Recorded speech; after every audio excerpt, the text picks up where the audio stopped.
Hello दोस्तों। आज हम लोग कक्षा 7 से राजनीति विज्ञान से पाठ 1 अध्याय 1 पढ़ने वाले हैं, जो कि इकाई 1 में है भारतीय लोकतंत्र में समानता। अध्याय का नाम जो है वो है समानता। तो चलिए पढ़ते हैं। समानता किस किस चीज़ों में होनी चाहिए। यहाँ पे कुछ टीचरों के लिए दिया गया है, शिक्षकों के लिए। सो हम पढ़ लेते हैं। भारतीय लोकतंत्र में समानता। और हाँ, एक और बात, हम लोग पूरा चैप्टर एक साथ नहीं पढ़ेंगे, ये मैं डिवाइड कर देती हूँ। इससे ना आप बोर होंगे और आपको समझने में भी आसानी हो जाएगी। हम इसको बांट लेते हैं आधे आधे उसमें, तो आपके लिए भी इजी रहेगा, मेरे लिए भी इजी रहेगा और अच्छे से समझ में भी आ जाएगा। तो पहले पढ़ते हैं शिक्षकों के लिए यहाँ पे क्या दिया हुआ है। किताब का यह खंड भारत के विशेष संदर्भ के साथ लोकतंत्र में समानता की अहम भूमिका से विद्यार्थियों का परिचय कराता है। भारत का संविधान समस्त नागरिकों को समानता के लिए आश्वस्त करता है। इसके बावजूद लोगों का रोजमर्रा का जीवन समानता से कोसों दूर है। नागरिक शास्त्र की पहले की पाठ्य पुस्तकें समानता की चर्चाओं में संविधान के प्रावधानों को दोहरा भर देती थी, पर लोगों के जीवन की वास्तविक स्थिति पर पर्याप्त ध्यान नहीं देती थी। यह इकाई एक अलग ढंग से समानता की चर्चा को प्रस्तुत करती है। विभिन्न समुदायों द्वारा आज भी कई प्रकार से असमानता का जो व्यवहार किया जाता है और भोगा जाता है, उनके माध्यम से समानता की ज़रूरत को इसमें उभारा जाएगा।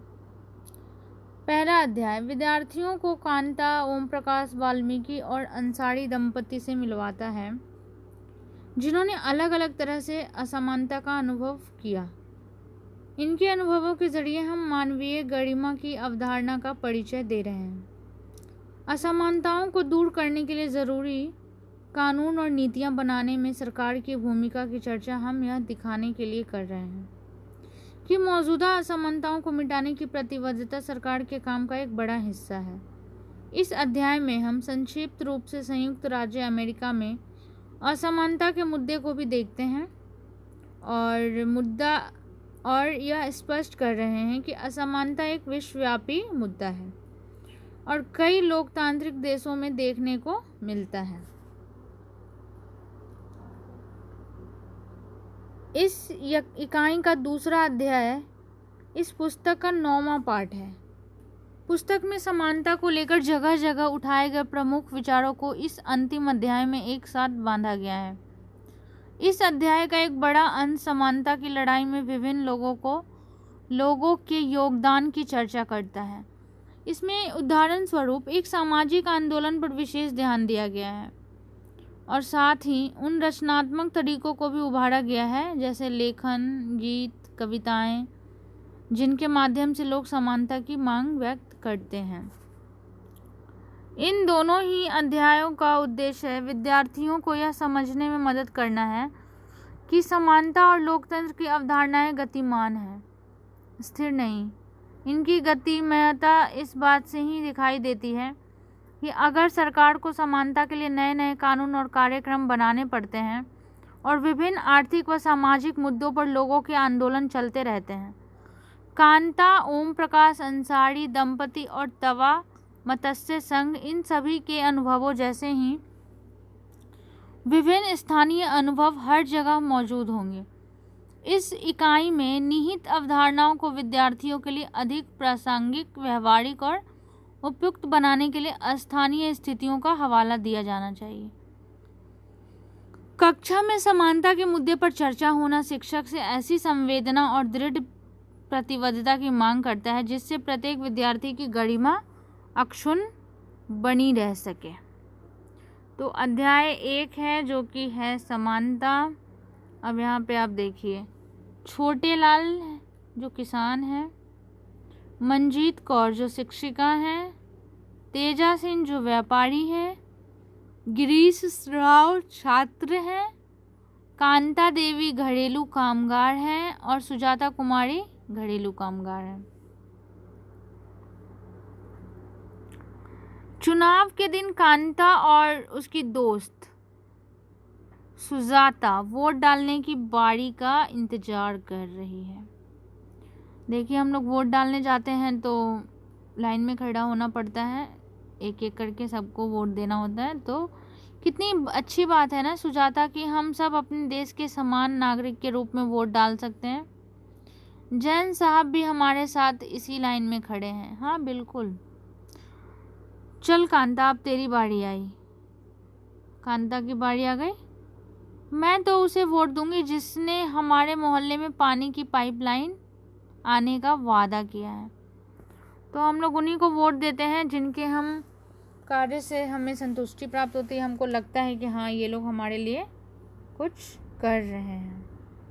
तो देखिए समानता के बारे में क्या है। भारत एक लोकतंत्रीय देश है। कक्षा 6 की पुस्तक में हमने लोकतंत्रीय सरकार के मुख्य तत्वों के बारे में पढ़ा था, जैसे लोगों की भागीदारी, संघर्षों का शांतिपूर्ण समाधान, समानता और न्याय। समानता लोकतंत्र की मुख्य विशेषता है और इसकी कार्यप्रणाली के सभी पहलुओं को प्रभावित करती है। इस अध्याय में आप समानता के बारे में और अधिक जानेंगे। यह क्या है, लोकतंत्र के लिए यह आवश्यक क्यों है और भारत में सब समान हैं या नहीं। हम कांता की कहानी से चर्चा आरंभ करते हैं। यहाँ देखिए, ये है अब्दुल रहमान जो कारीगर हैं, शबनम बानो जो गृहिणी है, ग्रेसी लैलिंग जो परामर्शदाता हैं, आइजक लैलिंग जो सरकारी अधिकारी हैं, रुखसाना मिर्जा जो मीडिया कर्मी हैं, योगराज जो बेरोजगार है, अशोक जैन जो उद्योगपति है। कुछ देर बाद में आना कांता जी नमस्ते साहब।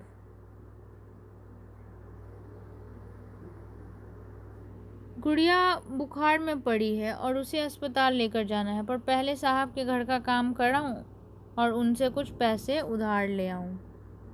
घर पर ले, यह पी ले, कुछ अच्छा लगेगा तुझे, और मैं जब शाम को लौटूंगी तो अपन अस्पताल चलेंगे, ठीक है।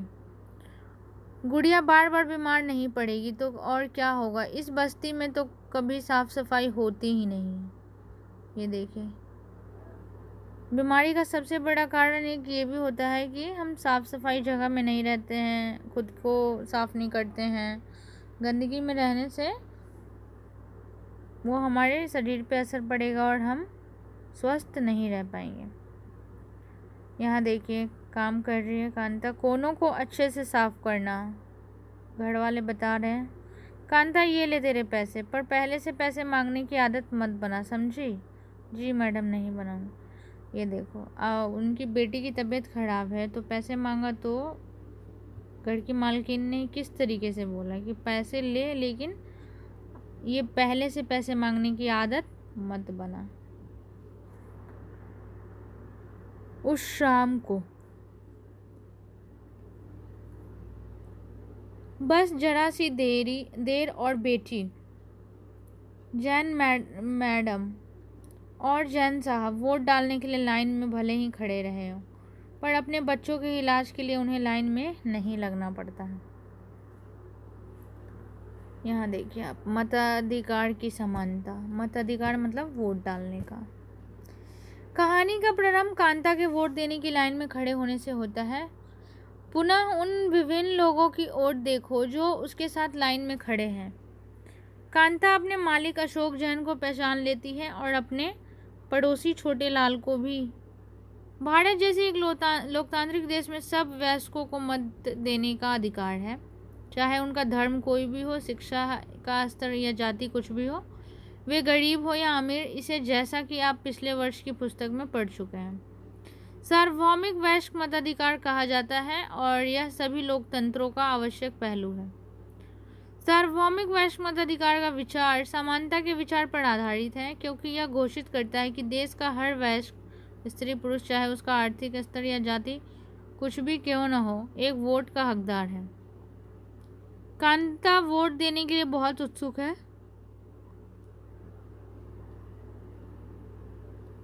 और यह देखकर बहुत खुश है कि वह अन्य सबके बराबर है, क्योंकि उन सबके पास भी एक ही वोट है। परंतु जैसे जैसे दिन बीतता जाता है, कांता के मन में समानता के वास्तविक अर्थ के बारे में शंका होने लगती है।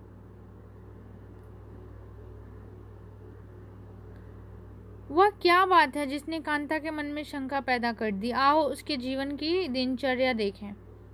वह एक झोपड़पट्टी में रहती है और उसके घर के पीछे एक नाला है। उसकी बेटी बीमार है, परंतु वह अपने काम से एक दिन की भी छुट्टी नहीं ले सकती, क्योंकि उसे अपने मालिक से बच्ची को डॉक्टर के पास ले जाने के लिए पैसे उधार लेने हैं। घरेलू काम की नौकरी उसे थका देती है और अंततः उसके दिन की समाप्ति फिर लंबी लाइन में खड़े होकर होती है। सरकारी अस्पताल के सामने लगी यह लाइन उस लाइन से भिन्न है जिसमें वह सुबह लगी थी, क्योंकि इस लाइन में खड़े अधिकांश लोग गरीब हैं।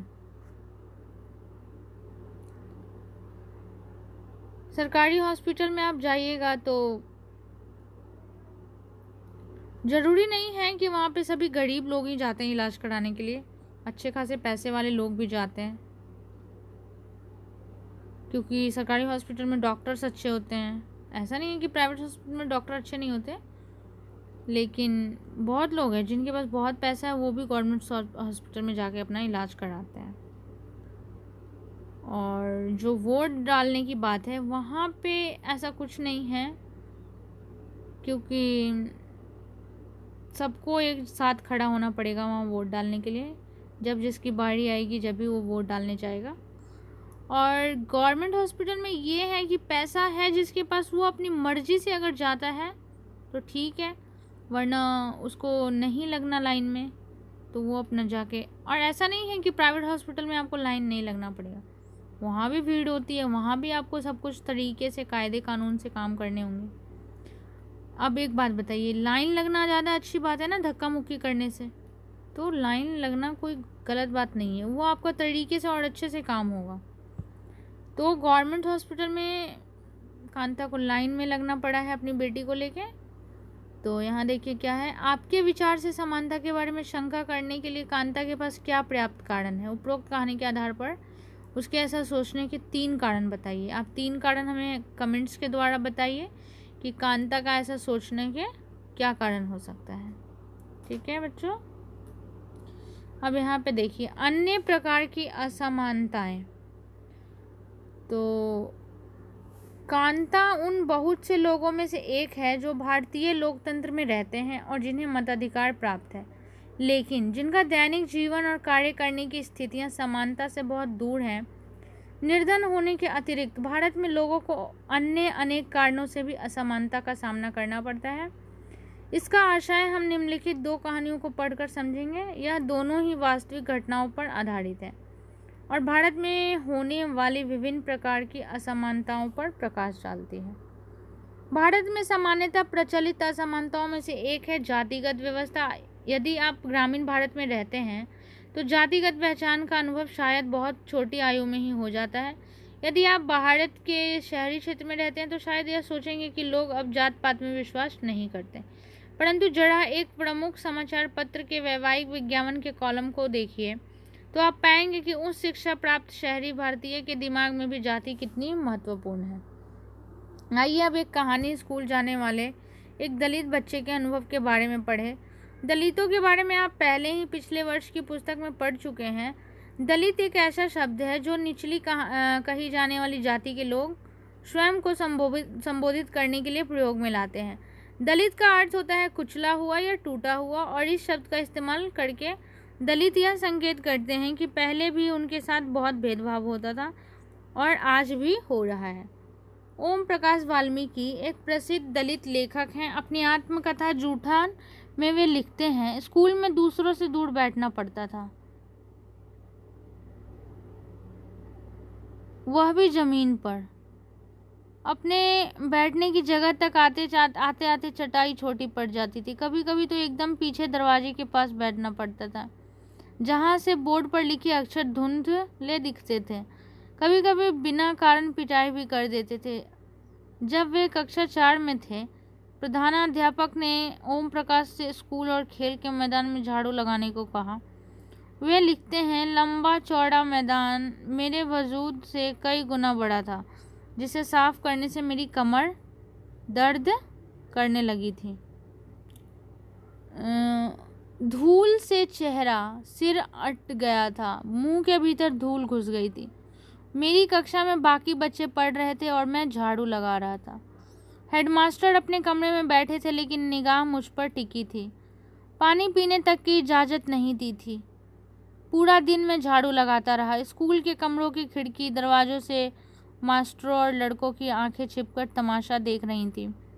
ओम प्रकाश से अगले 2 दिनों तक स्कूल और खेल के मैदान में झाड़ू लगवाई जाती रही, और यह क्रम तभी रुका जब उधर से गुजरते हुए उसके पिता ने अपने बेटे को झाड़ू लगाते देखा। उन्होंने शिक्षकों का साहसपूर्वक सामना किया और ओम प्रकाश का हाथ पकड़कर स्कूल से बाहर जाते हुए ऊंचे स्वर में सबको सुनाते हुए कहा, मास्टर हो इसलिए जा रहा हूँ, पर इतना याद रखिए मास्टर, यो यहीं पढ़ेगा इसी मदरसे में, और यो ही नहीं, इसके बाद और भी आवेंगे पढ़ने को।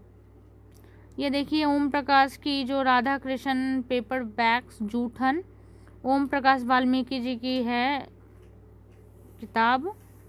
ओम प्रकाश वाल्मीकि की किताब जूठन का मुख्य पृष्ठ है, जिसमें उन्होंने एक दलित बालक के रूप में बड़े होने के अनुभव को प्रस्तुत किया है। ये देखिए दूसरी कहानी एक ऐसी घटना पर आधारित है जो भारत के एक बड़े शहर में घटी, और देश के अधिकांश भागों में ऐसा होना एक सामान्य बात है। यह कहानी श्री और श्रीमती अंसारी की है, जो शहर में किराए पर एक मकान लेना चाहते थे। वे पैसे वाले थे, इसलिए किराए की कोई समस्या नहीं थी। वे मकान ढूंढने में मदद लेने एक प्रॉपर्टी डीलर के पास गए। डीलर ने उन्हें बताया कि वह कई खाली मकानों के बारे में जानता है जो किराए पर मिल सकते हैं। वे पहला मकान देखने गए। अंसारी दंपति को मकान बहुत अच्छा लगा और उन्होंने मकान लेने का निर्णय कर लिया। फिर जब मकान मालकिन ने उनके नाम सुने तो वे बहाने बनाने लगी कि वे मांसाहारी लोगों को मकान नहीं दे सकती, क्योंकि उस बिल्डिंग में कोई भी मांसाहारी व्यक्ति निवास नहीं करता। प्रॉपर्टी डीलर और अंसारी दंपति दोनों ही यह सुनकर आश्चर्यचकित रह गए, क्योंकि पड़ोस से मछली पकाने की गंध आ रही थी। उनके सामने उन दूसरे और तीसरे मकानों में भी जो उन्हें पसंद आए थे, यही बहाना दोहराया गया। अंत में प्रॉपर्टी डीलर ने सुझाव दिया कि क्या वे अपना नाम बदलकर श्री और श्रीमती कुमार रखना चाहेंगे। अंसारी दंपति ऐसा करने के इच्छुक नहीं थे, इसलिए उन्होंने कुछ और मकान देखने का निश्चय किया। अंत में लगभग 1 महीने ढूंढने के बाद उन्हें एक मकान मालकिन मिली जो उन्हें किराए पर मकान देने को तैयार थी। तो हम यहाँ पे देखिए कुछ क्वेश्चन है। आपके विचार से ओम प्रकाश वाल्मीकि के साथ उसके शिक्षक और सहपाठियों ने असमानता का व्यवहार क्यों किया था? अपने आप को ओम प्रकाश वाल्मीकि की जगह रखते हुए 4 पंक्तियाँ लिखिए कि उक्त स्थिति में आप कैसा अनुभव करते। आप हमें कमेंट्स के द्वारा बताइए। आपके विचार में अंसारी दंपति के साथ असमानता का व्यवहार क्यों किया जा रहा था? यदि आप अंसारी दंपति की जगह होते और आपको रहने के लिए इस कारण जगह न मिलती क्योंकि कुछ पड़ोसी आपके धर्म के कारण आपके पास ही रहना चाहते, तो आप क्या करते? तो बच्चों, आप लोगों को जितना समझ में आता है इन क्वेश्चनों के बारे में, उतना आप हमें कमेंट्स के द्वारा लिख के भेजिए, बताइए। और ये हम मानवीय गरिमा का जो मूल्य है वो हम अगले उसमें पढ़ेंगे। तो आज के लिए इतना ही, और आप जितना मैंने पढ़ाया उतना आप दोबारा से पढ़िए, समझने की कोशिश कीजिए। मिलते हैं हम लोग कल। धन्यवाद।